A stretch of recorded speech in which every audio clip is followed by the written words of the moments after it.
పార్వతి అండి. సో ఎవరు వస్తారు అనుకుంటున్నారు నెక్స్ట్ ఎలక్షన్స్లో? నెక్స్ట్ ఎలక్షన్లో తెలుగుదేశం వస్తుందని నేను తెలుగుదేశం ఎందుకని? ఎందుకనంటే జగన్ పరిపాలనలో ఏంటంటే అంతా నష్టాలే చూసాం. అది లాభం అనిపించలేదు. తన వల్ల ఏమైనా మనకి మంచి జరుగుద్ది అనుకున్నాం కానీ ఏం మంచి జరగలేదు. ఓకే, మరి స్కీమ్స్ అన్నీ కూడా ఇస్తున్నారు కదా, ఏం చెప్తున్నారు? ఇస్తున్నారండి, ఇచ్చినా సరే ఏదో అది వేస్తున్నారు, ఇదేదో కుక్కకి బిస్కెట్ వేసినట్టు వేస్తున్నారు కానీ దానివల్ల నాకు వస్తున్నాయి.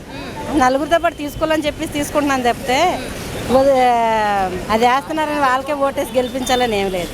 సో టీడీపీ అంటున్నారు, మరి జనసేన కోసం ఏం చెప్తారు మీరు? జనసేన అంటే జనసేన ఓకే. మరి పాదయాత్ర చేస్తున్నారంట పవన్ కళ్యాణ్ గారు, సో ఏం చెప్తారు? సీఎం అయ్యే అవకాశాలు ఉంటాయా పాదయాత్ర చేస్తే? ఏంటంటే స్టూడెంట్స్ మాత్రం ఎక్కువగా అతనికే వేస్తారు. ఏదేమైనా మంచిదే, ఏది మంచిగా అనుకుంటాను. వైసీపీ ఓడించగలరా? బాగున్నారు పవన్ కళ్యాణ్ చెప్తున్నారు కదా. ఎందుకు అందరూ యూత్ అబ్బాయిలంతా ఎందుకు అలా? తను ఒక హీరో అనుకుంటున్నారు, వాళ్ళ మనసులో అందరికీ హీరో అనుకుంటున్నారు.